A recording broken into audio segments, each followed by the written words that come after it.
If there was a big idea from our first session in the series, it would probably be that God is already at work all around you, transforming lives. And if there's a big idea from the second session, it might be that God's inviting you and I to join him in that transforming work. The big idea for today is around what practical actions you can take to respond to all of this. We want to look at day-to-day activities that you can do that will set you up to engage in this work God's inviting us to. And I'm so glad we're talking about this because it would be such a shame for us to just talk around ideas of reaching others without actually looking at how to do it. I am aware, though, that whenever we talk about practical steps to sharing our faith, that it can sometimes feel like formulaic or impersonal instead of relational and loving. So instead of seeing this all as like a formula, the practical actions we want to explore in this session are more like a way of living that can position us to step into the work God's doing around us. Before we get going, take a few minutes as a group to talk about this.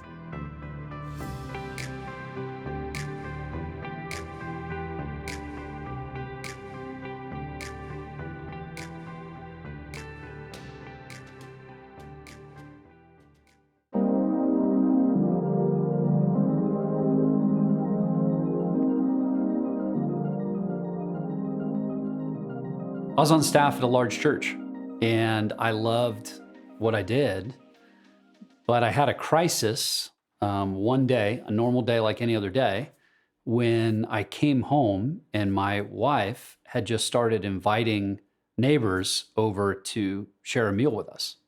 She'd rolled the grill out, and as people were coming home, she just said, "Why don't you come over and we'll share a meal together?" And all of a sudden I realized all these people that surrounded me, I didn't even know their names. I was a professional Christian. My job was to help a church get to know the city and the neighborhood. And I didn't even know the people that surrounded my apartment complex. And as we got to know them at that meal, we started to share life with these people who were going through domestic violence things and dealing with addictions and folks that had all kinds of problems when I was used to getting into my car to drive to do church ministry stuff when there were needs all around me. And in a sense, we became the pastors of that apartment complex. So when we went to move to Denver to plant a church, we decided we want to take the Great Commandment literally. Not figuratively, literally, which meant we needed to know the names of the neighbors, of the people that surround us, to love them, to serve them, to pray for them. And well, that shaped what became our church. Everyone that came with us, we made a commitment to spend time in our front yards, to share meals with people in our homes, to hear their stories, to pray for them, to pray with them, and learn how to live life together. And in this, I think we took the Great Commandment literally, to love God and love your neighbor as yourself. And your neighbor actually includes your literal neighbor. And so that small step opened us up to actually thinking about how cities might change. What if everybody took that seriously? What if everyone that says that they follow Jesus took that seriously? But what if everybody took that seriously? We might just see a ripple effect in every city that we're in. Instead of trying to do everything out there, what if we started right in here? The step to take is really simple. It requires walking the 20 or 30 feet and doing this really complicated maneuver, which is knocking on their door and then saying, "Hi, I live over here. I don't know your name. I've not had a chance to meet you." If you're new in a neighborhood, it goes better. But if you've been there a while, it can be even more awkward. And here's why. Because you probably knew their name at some point. Like you met them at one point and they've just become like cat lady or, "Hey, what's up, dude, bro, man?" And you have these super shallow conversations that usually revolve around the local sports team or a restaurant that came to town.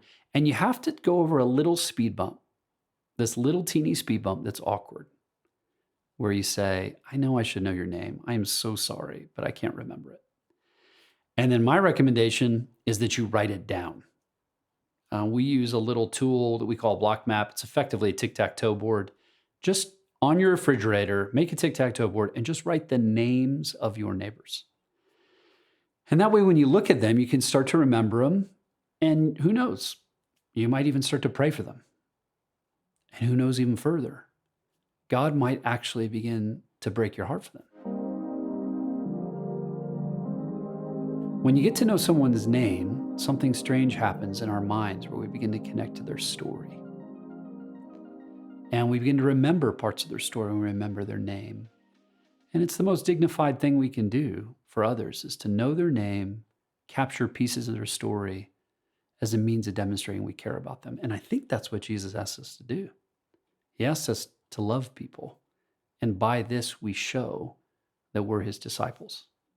That can start somewhere simple, by knowing their name, capturing a bit of their story, and then reflecting that back to them. And if you already know the names of your neighbors, here's another step you can take, which is maybe you could share a meal with them. Here's a guess about all your neighbors. I have a guess. They probably eat food. Another guess. They probably eat food around the same time you eat food. And if you make a little extra food and you let them bring some of their food, you can actually share a meal together. And sharing a meal together is one of the most intimate things you can do. And it's actually one of the most simple things you can do. I believe that evangelism moving forward will be mostly lived out and worked out through hospitality. That people will open their homes and open their lives to connect with others in a way that they can see the life of Jesus and the hope that God has in their lives by just looking at them, by sharing space with them, by sharing time with them. This is what Jesus modeled. I mean, if you take the parties out of the New Testament, you don't have a New Testament. If you take meals and the connection that we have around food from the whole of the Bible, you don't have a story of the Bible. You take the Passover away. That's a big thing to take away from the Bible. Sharing space and time together where we open our hearts up, we ask questions, and we live life together is best done around food and around a meal and in a place where people feel welcomed. We all have a part to play, and God is so well pleased to use every single one of us if we're willing. If we say, God, use me, he can use you no matter what.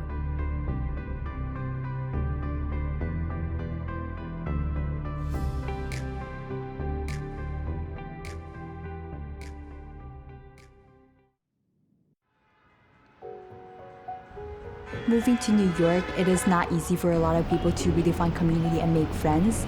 It was my story. It is many people's struggle. No one's really opening their doors to welcome them and to get to know them as people. There's a girl, she goes to my gym. There's another girl, I met her at a picnic at Central Park. She's open to topics like meaning of life, what are some of the big questions, what makes us happy, etc.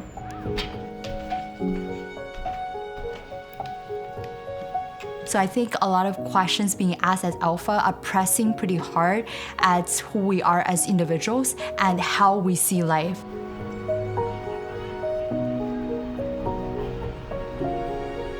It's the first Alpha I'm hosting, so I hope that I can open up my space and then provide an opportunity for them to talk about their lives as well. I think maybe 4 to 5 people plus me will be here tonight. For some of the people I've never seen them before, it's really hard to chase them down. Are you coming or not? So I guess that's a leap of faith for me. I'm very familiar with how to provide space and food for people. I think that's also the core values within Alpha. If you love someone, you serve them food. And by saying serve them food, it's abundant food. The noodles I'm going to make is basically like a Chinese pasta, and there will be fresh vegetables like cucumber and carrot, and there will be black fungus on the side as well. I'm not sure if I'll be finished cooking on time.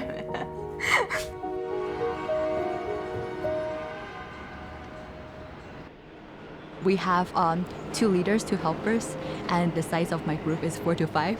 So it's not the largest group. I think it's not about the quantity, but like you see the Spirit of God moving and how He is touching each person. I want to be there for people. So like even though it's just the 4 of us, like the leaders and the helpers gathering together, I still find meaning in that. We're still trying to continue all of the alpha sessions. We never thought about giving up. And there was like a few times we have quite a lot of guests coming over to my place. I even have a friend, I told him just consider alpha as like a dinner session. If you don't have plans for Tuesday nights, just come over, we'll get dinner. And he really considered alpha as a place that he can like safely share about his questions. And then about halfway he said, oh, Ophelia, actually I'm getting baptized this weekend. I don't have to be responsible for people's faith journey, but rather I would love to be there, like to be a cheerleader, to be a witness, to see what God has been doing in their lives, and to celebrate like when there's a moment like baptism. A lot of times things just don't go well. Do I like evaluate my personal performance based on like how many people showed up, or like did anyone become a Christian because of this alpha group or not? It's not about that. I don't want to see alpha having like a start and an end. The end of alpha sessions is the end of hospitality, but rather it's a continued journey. Maybe for other people, what they see in this alpha season is that I gave a lot of my time, of my energy, of my emotions, but I think eventually I'm being more blessed because like this is how God is like forming me as a human being, and I see me like changing over time. Giving all the power and all of the work that God can do like back to Him is what I learned from the alpha journey.